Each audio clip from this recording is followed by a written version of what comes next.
Special edition of Rebound Off the Net inside the Albany Firebirds as we preview the Firebirds 2024 season. I'm your host, Joshua Cox. The Firebirds competed in the NAL last year and are now turning the page as they enter the new chapter in the AFL.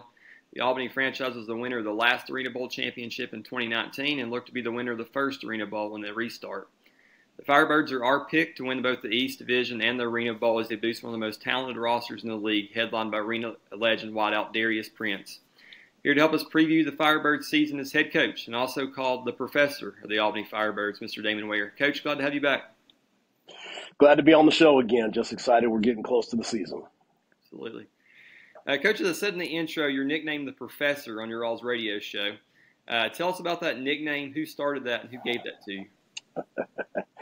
No, many years ago, when I started my career, my mentor was just huge at the beginning of my career. And you know, he had coaches that were loyal to him for over 20 years on his staff. And, you know, we grew very close, and it probably pissed all his guys that were loyal to him off. And he came into a staff meeting one day, and it was just like, you know, he started talking about a coach, the best coach on our staff. And he starts talking, and, you know, a lot of his guys are, you know, kind of perking up and thinking it was talking about them. And, you know, and he said my name, and it was just kind of, it was shocking for me. It was probably shocking for them. And he was just like, you know, he's the professor. Like, he does everything he can to make every position he's coached for us better.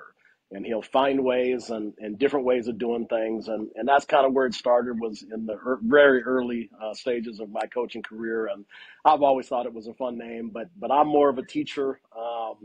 You know, so I love teaching the game, and that's the most important part. So, like I said, I do enjoy the nickname. It's pretty funny. Yeah, absolutely. Coach, we're going to talk about expectations. I kind of asked you in jest last time you were on if you were the Arena Bowl favorites. But let's be honest, expectations are high. You're in everybody's crosshairs, and a lot of people are tired of hearing about how good Albany's going to be. What do you think about these high expectations? Do you embrace them? Do you like them? Do you think that they're rat poison, like Nick Saban says? And how do you handle the expectations with your team? You know, again, expectations from everybody else doesn't mean much, and it can be that rat poison. But for us, honestly and truly, our expectations are to win a championship, and I don't say that in jest, and I don't say that loosely, but it is all the countless hours and the things that we've done to build this program where it's at, to build the type of culture that we've put together, and to bring in the kind of guys that we're looking for to help us in each individual position across this football team. And so, yes, absolutely, going into camp, that'll be the main thing that we talk about, is anything less than a championship here in Albany is a bust for us. And so it's not to boast or brag or be overzealous, but we have done so much work to be where we are. And we do expect to finish at the top. I mean, that's just how it is here. Absolutely. High expectations. Coach, as we're recording this, it was recently announced the first game is against Albany, which will follow the NFL draft and air on NFL Network. A lot of people around the league has dubbed this game as a big rivalry game, and I've had some mixed reviews about it. One of the Preds assistants basically said it was overhyped. Your president, Jeff Levitt, kind of coined it as a somewhat friendly rivalry. He told me that him and the Preds owner, Crazy John, like to flip each other off before the game and then throw down a few beers after. What is your take on the rivalry, and what does this game on this stage mean in your eyes? Well, first off, the fact that we'll open up the AFL season here at home against the Orlando Predators is huge to begin with. I mean, getting back on a major network is a huge thing for our fans, for our coaches, for our players. And so first, we're extremely excited about being on NFL Network. Orlando Predators, it's 25-year anniversary since, you know, the Firebirds beat the Predators in the championship game. So that's just, the storylines leading up to the game are huge. Is it a big rivalry? It really isn't. I don't want to overhype this. It isn't necessarily a rivalry, because a rivalry really is something that's happens on the field. And so, you know, and again, and I mean no disrespect in this, but we've never lost to Orlando since I've been here. And so again, in that regard, if it was a back and forth matchup, then yes, you'd call it a rivalry. Is there some storylines in it? Sure. You know, I mean, obviously with me spending a little time there last year, there's just little storylines here or there that make it fun. And so it's not going to be a disrespectful thing. We're all probably just hyping our teams up right now to get ready to play an exciting matchup. But nonetheless, it's not really a rivalry. It will be a fun opening game. Wish them well. Like I said, EJ Bird and a couple of their coaches, I'm close with and respect them totally. And so, like I said, I can't be mad when they named EJ Bird head coach. I can't be as mad as I wanted to be at them. So, like I said, I told him when we talked a couple weeks ago, hey, I wish you the best, just not on April 27th. And I'm gonna do everything in my power to beat you. And then after the game, we can shake hands and hug and go back to being respectful rivalry. So it's not necessarily a huge rivalry, but it will be a fun opening game. I think it's the exact game that we need to open up the AFL season in 2024. Absolutely. I think that was the best game to pick. I want to ask you about a specific player off the field, from an off-field standpoint. We see Darius Prince all over your social media. You all seem to hang out a lot off the field. He's the face of the franchise, one of the all-time greats. What does he mean to the franchise, and what does he mean to you personally as his coach?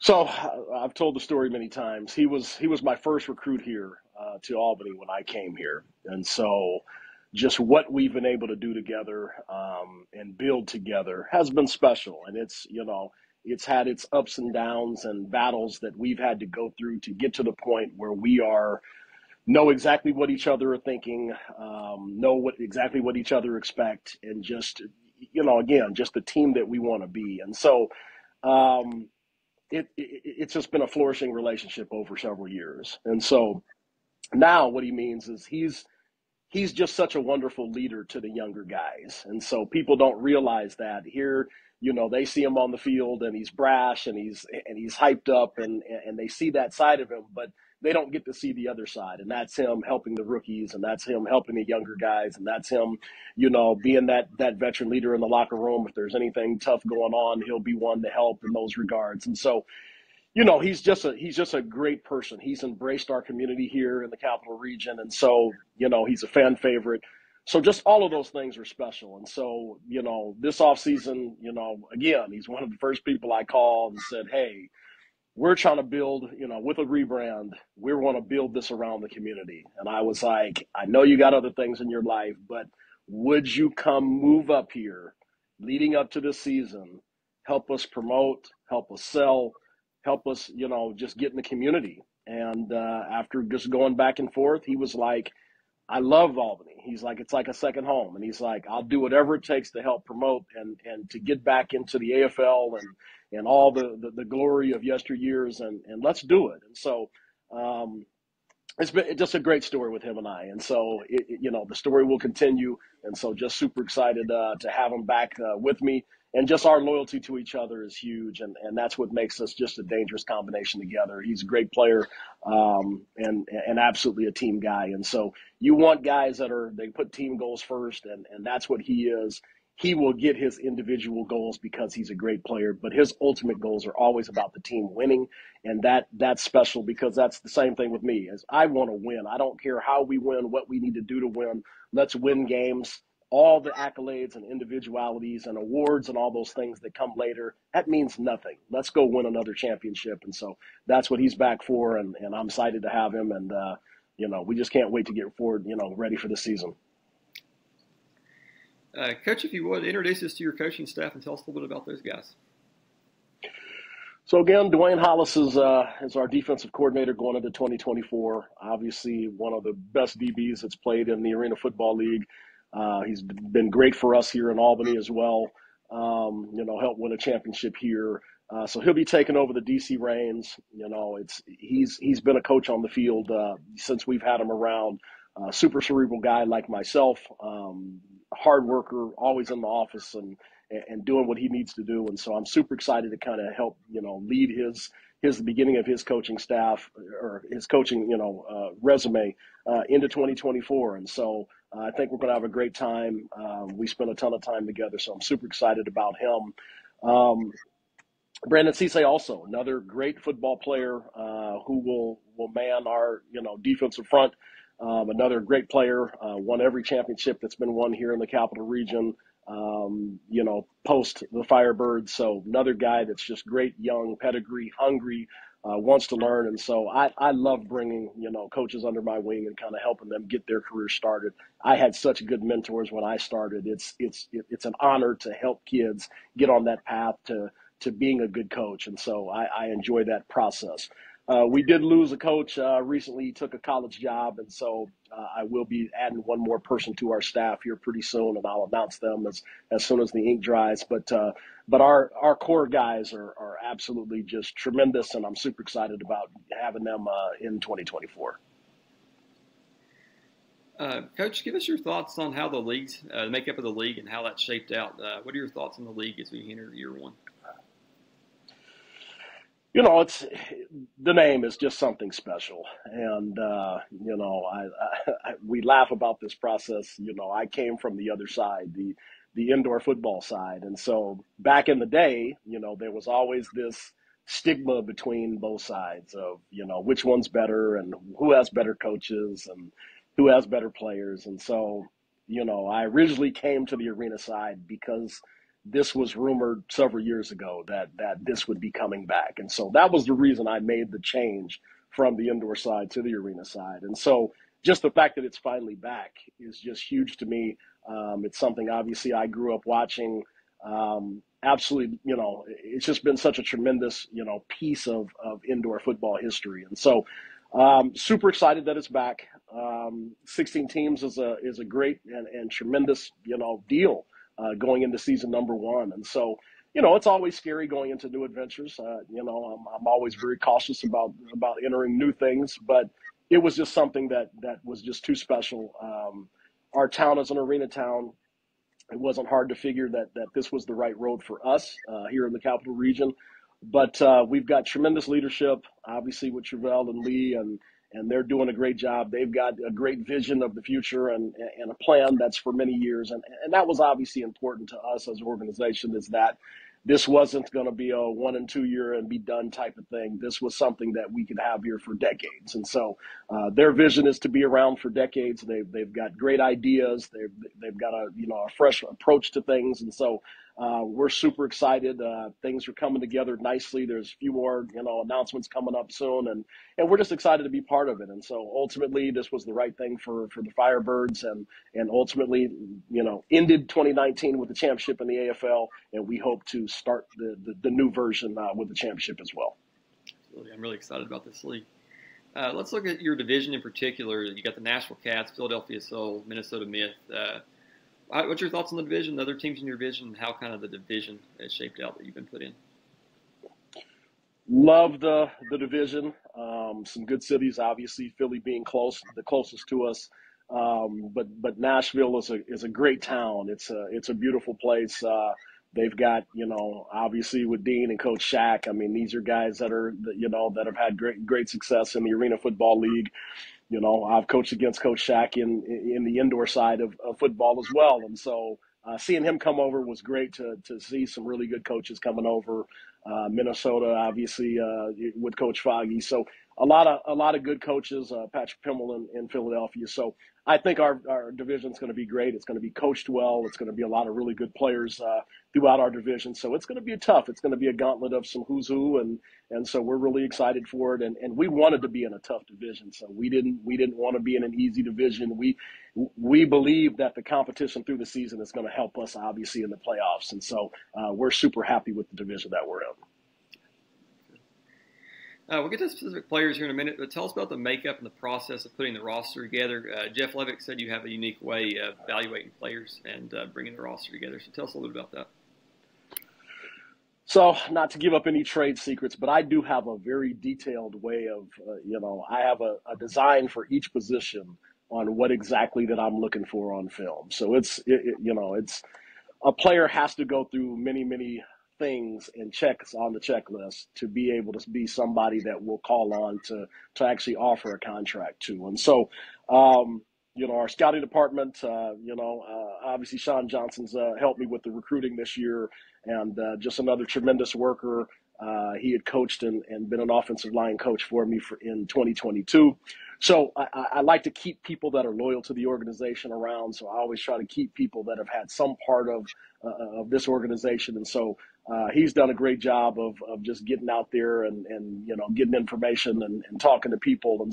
And then we ultimately go through this checklist. And so we go through an interview process. We go through it just, a little deeper probably than maybe some people do, but we ultimately always find the people that we're looking for. So it's been super exciting. We, as soon as we were announced, we jumped out the board, started recruiting. It was, I had no idea what the league was going to be, how many teams there were going to be, who was going to be our division. I knew any of that information. What I did know is we were back and we were going in the AFL, and I knew I wanted to win a championship. And so we got after the recruiting and just ultimately looking at my board here in the office. I absolutely look across the board, and I'm super excited about everybody that we've signed. Yeah, like we said earlier, y'all got a lot of talent, and then you're going to have to cut down to 24 total and 21 on the active roster. What's going to make the difference between someone that makes the team and someone that doesn't make the team? Consistency. That's really the thing is, first, being a team guy, that's obviously first. Like I said, if you put the team goals first, your individual accolades will come. So got to be a team first guy. And consistency. I tell people all the time, hey, if you're at college, you can go out in first game and catch 9 catches for 80 yards and 2 touchdowns. Then come out the second game and get 3 catches for 20 yards and no touchdowns and keep your job. That happens regularly. At this level, if you do that, I'm probably moving on and finding somebody else. It really is about consistency. Every single game means something at this level, and the game is so fast, you just cannot give up ground anywhere at any time. And so consistency is the number one thing that I'm looking for, is you have to be able to do what you need to do every single game as well as the last game. And if you don't, I will find somebody else. Every week is an audition. I don't set our depth chart and say, all right, you're the starter for the season. You're good, and everybody else fall underneath them. I don't do that. It's you're the starter today.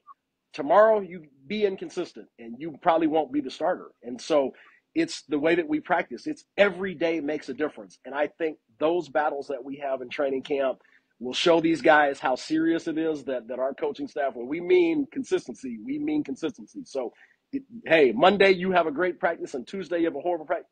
You could be down 3-4 spots on the depth chart. And so every day means something, just like every game. There's, just things that I do in practice are just a little bit different, and it's for the game. We get ready for games. We don't get ready for, selfies and videos and highlight videos. We get ready for games, and that's everything we do every day has to do with how we're going to prepare for the game. And so I'm just super excited. I'm ready to get going. As you can tell, I'm just ready for training camp to start. There'll be a lot of great battles. We're going to start out with our first position, quarterback position. You all have Jake Medlock, Will Arnett, Evan Lewinsky. How's the quarterback position looking? Is there a leader in the clubhouse? And what's it going to take for the one to win the job? Hey, our quarterback room will be special this year. Obviously, Jake Medlock, with the most experience, will go in as the number one. But again, as we just spoke about, it's you've got to win every day, and that's a thing. So Jake and I, were together in 2018. We put up some tremendous yardage in the other football league, and so him and I know each other well. He had a great career at FIU and Valdosta to finish his career. He's had stints in the CFL, and funny enough is in the 2018 season we were together. He actually came here to the Capital Region on a 2-day waiver and came up here and, was learning from Tommy Grady. Ultimately did not make it. I flew him back that Saturday, got off the plane, picked him up from the airport, drove him to the arena, and he got ready to play a game, which we won. And so it's just funny how, again, football is just a small world. And so obviously when we lost Malik Henry and he signed to Edmonton of the CFL, it left a gaping hole. We were really excited to have Malik, wished him the best, but it was time to move and find some other guys. So Jake will fit that mold. He's athletic. He can make every single throw. He's a smart kid. He's serious about building and developing relationships with the guys. And so I think he'll do a great job coming into camp. Will Arndt obviously was somebody we brought in late But again, we're always looking for the top level talent. And so Will has been a starter in the CFL. He reminds me a lot of Tommy Grady. He's a taller kid, got long arms. He can make every throw. Obviously, on that big field, he can slang it on the big field in the CFL. So condensing this field, it'll be just teaching him how much quicker he needs to be in his reads and getting rid of the ball in this game. And so, but another tremendous guy. He's already got with a bunch of our receivers and thrown. He's actually coming to the office. I think next week and going to get together with our center. There's just so many things that just there's to like about Will. Is he's serious about it. He's a great leader, and so we've been doing Zoom calls like crazy to get him up to speed of this game, and so super excited about him. So that battle for the top spot is going to be huge. Obviously, our last person, and Evan Lewandowski from Wisconsin Whitewater, tremendous kid. He's got tremendous upside. He's a rookie coming fresh out of college, and this game, the indoor game, it's a little bit easier to bring a kid out and run some more schemes that they're used to. In the arena game, it's a little bit different, and so it's going to take some time. He's, again, on tons of Zooms with me, learning. He's got, he's athletic. He can make all the throws as well. He's a good kid, good leader. So, again, I think he can come in and, as I told him, leave your video games at home, leave all your problems at home, and come in here and immerse yourself in this game, and let's see what you can do. And so I'm not, putting him out at all. But obviously the other guys got some more starts at the professional level, so obviously they'll have a little bit of an advantage over Evan. But I love our quarterback room. It's going to be some great battles, and it'll be fun to see what they can do in training camp. Absolutely. Let's move on to another position. I know the AFL is a pass-heavy game, but what does the fullback position look like? Who might get some carries in the backfield, and how will you use that position? Yeah, we're loaded across the board, really. I can't say it's like any other position, but Trayvon Shorts will come in obviously as the leader in the room. He's done a tremendous job for us over the last couple of years. Just having Trayvon Shorts back is huge. He's been, all other league. He's going to be tremendous for us.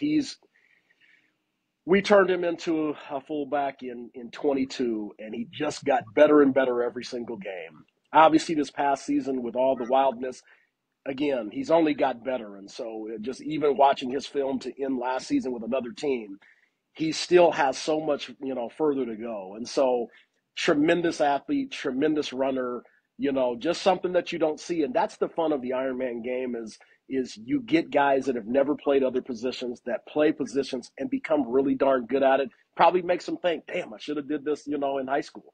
So it's been tremendous coaching him.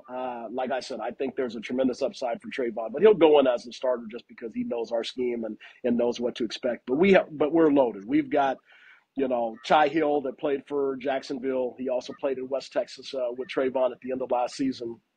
Hard-nosed kid, put up some crazy numbers at defensive end in college and in JUCO.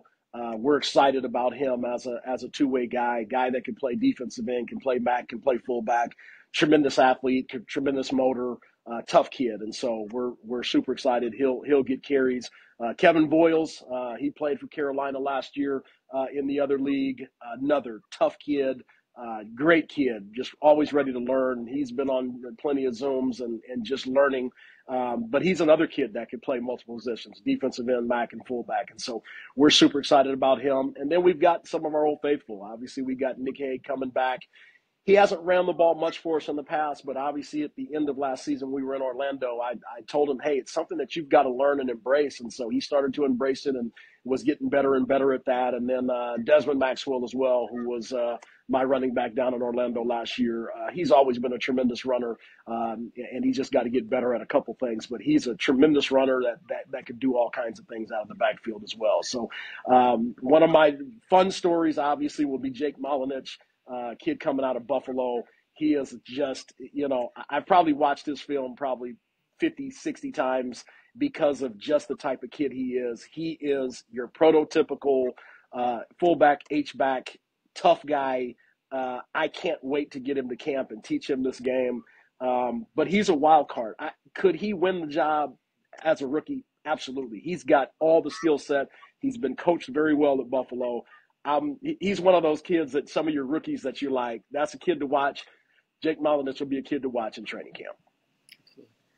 A lot of times those fullbacks will flip over and play the linebacker. What does that look like for you? All those guys will play, every single one of those guys. Trayvon's a little different. He plays jack, one of the best jacks in the game, so he'll play fullback and play jack. The rest of those guys are MAC fullback guys. And so we've been real innovative with how we've used our DSs. And so we, a lot of teams don't do what we do as far as, how we rotate. And so we've got just a tremendous set of guys.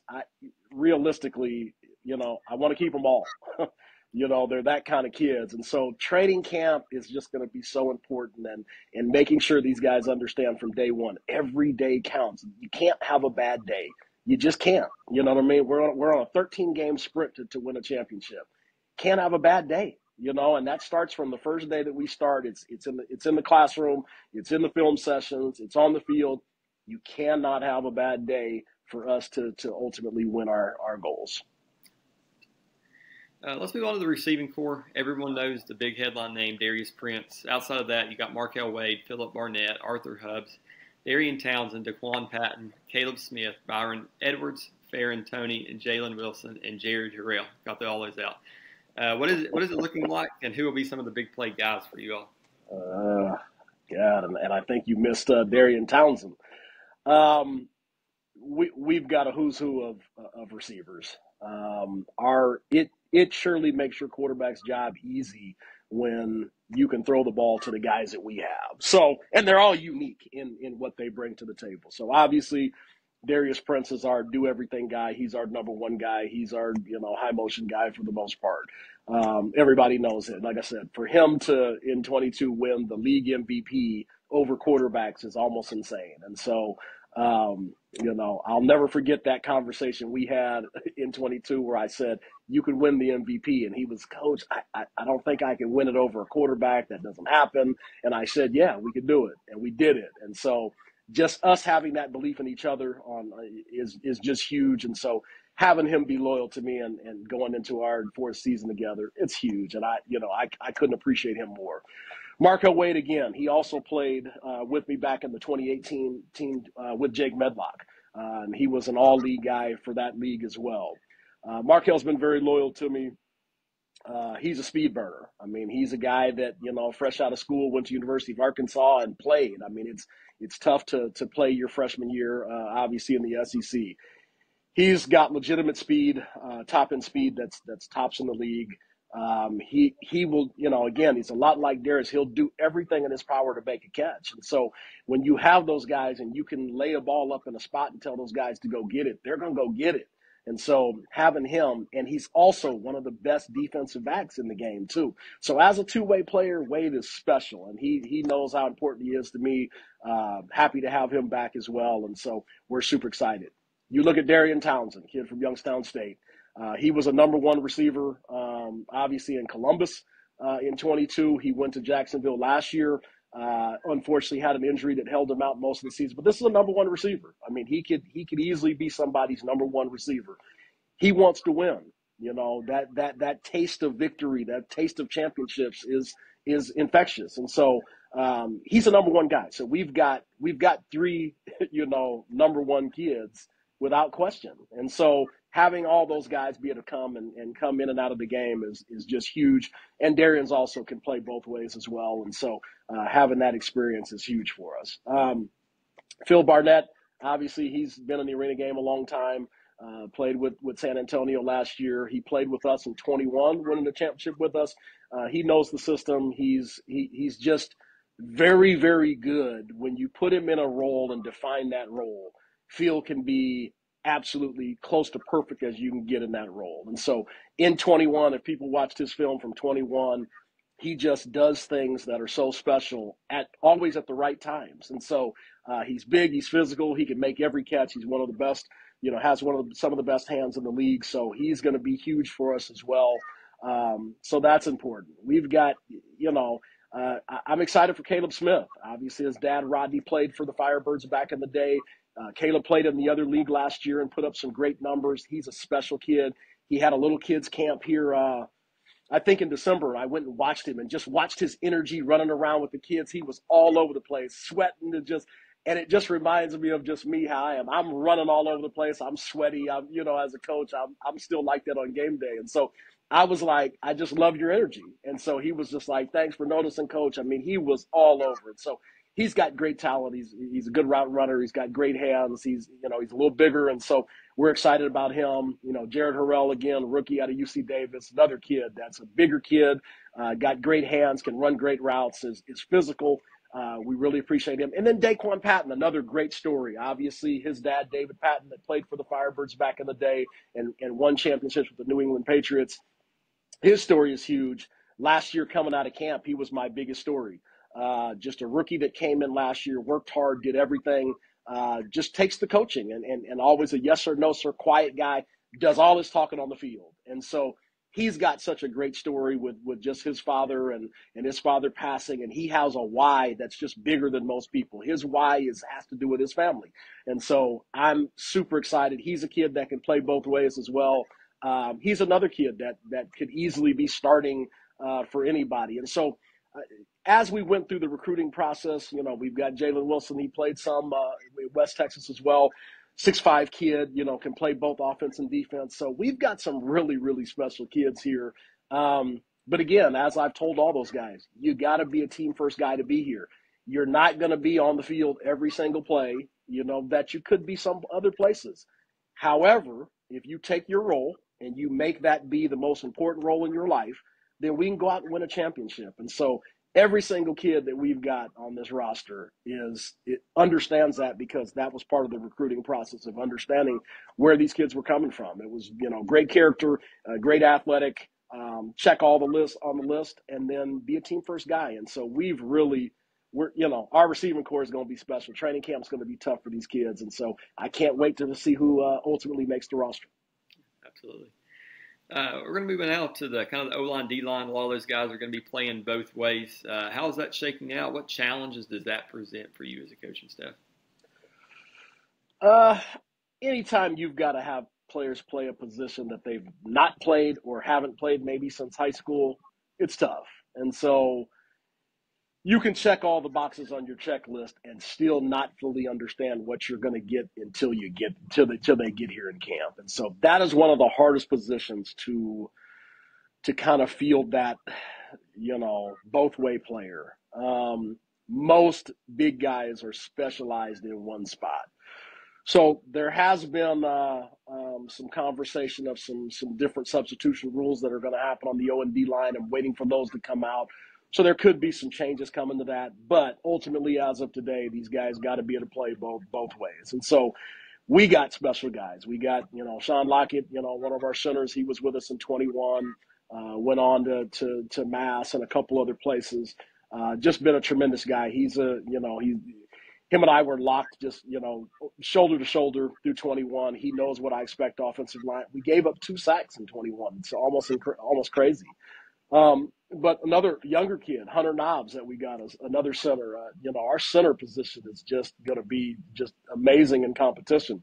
He was an all rookie, other league guy. And so he's big, nasty, mean, just got a mean streak to him. And we love that for our center spot. And so we got him coming in. We wanted to get a little bit younger. So we opted to go a little bit younger, with some rookies that we're really, really high on, and Jalen Cole, Jalen Powell, Bamajo Bonavdi. We got Daryl Davis. We brought in some rookies, and because we believe in them. And so we brought in just a blend. We got Melvin Hollins back, who won a championship with us in 22. So we brought a blend of youth and a blend of experience, and we're really happy about, obviously the offensive line room. Defensive line wise, we got some studs. O'Brien Goodson from Memphis, look up his tape. He's an incredible athlete. Tony Fair from Auburn and played at UAB. Watch his tape. He's going to be special. These guys are hungry to get to the higher level. I'm super excited to bring them in and kind of work on the things they need to work on and try to get them out of here. And so, DJ Walden, kid from Shorter University, he's a special pass rusher. Having him come in is going to be special. So we really got some great kids. Like I said, I'm there's times where you can look at your board and kind of look across and I kind of have an idea who's going to make the team. I've been in the mini camps where I kind of had an idea there was maybe a few positions it was up in the air. But honestly and truly, our roster this year is all the way up in the air. I really have no idea who is going to make this roster because there's so much talent in the room. So all we can do is get ready. As I tell our coaches, training camp's going to be crazy. We got to put a ton of time in. We've got to lead all of these men all equally. We got to give them all the same chance to make the roster. And again, I always tell them, let's just not it be us that causes a kid to get cut. So we got to give every time that we've got, hey, if we're working from 6 a.m. to 12 p.m., hey, it just is what it is. And so that's the stuff that we'll do to get our team ready to go for ultimately have that 24-man roster. But across the board, we are just super excited about this roster. Absolutely. Another position group, defensive back. I know a lot of those receivers will flip over and play DB. How's that shaping out for you? Again, we have some special guys. So obviously Marcus Smith, as one of our safeties going into camp, he's had a great career. Put up some great numbers. Obviously, played in Carolina when they went to the championship game last year. Played in Jacksonville before that. He's played in the other league in Spokane. He's been around. He's our vet in the room at the safety spot, and so he's had a tremendous career at a University of Nevada. We're super excited to get him. We tried to get him last year, didn't happen, and so we finally made the deal happen to get him this year. So we're super excited about him. Sidney McLeod, kid out of Ferris State. I originally saw him at the All-Star game I coached down in Miami last year. He was by far the best DB on the field. He was actually on the other team. Through practices, through all the practices, this kid didn't give up a pass. I mean, and played mostly man, which is important for our game is to be able to play man coverage. Didn't give up a pass in the game, in our game, didn't give up a pass. Kid was tremendous. And so I got to meet him and his family and his agent and tried to get him last year, but they were holding out for a higher level league. Ends up, he does get that chance, goes to the USFL in New Orleans, and ultimately, gets some playing time, not a lot, but he's a special kid. And so being able to get him this year was huge. Like I said, I was a kid I didn't think I could really get, but I wanted to open up. I keep, contact with a lot of people on my board over the last couple of years because you just never know who you can get, who's coming out. And so, again, talking to him, he just remembered how I took the time to meet all of his family members and talk to everybody. And again, he had, just remembered watching some stuff about us on film. And he was like, hey, right now I haven't got signed by the new UFL with all the teams shutting down. He's like, I need a place to play. And we ultimately, after several conversations, made it happen. So I'm super excited to get him. We also got David Tolentino Jr., another kid that played in that All-Star game in Miami. And so he also started in the XFL last year in Houston. And so another kid that with all the changes that the UFL is going through and dropping teams just didn't find a place to play. And so those are the kind of kids I like to coach. I want to coach somebody that's hungry to get out of here.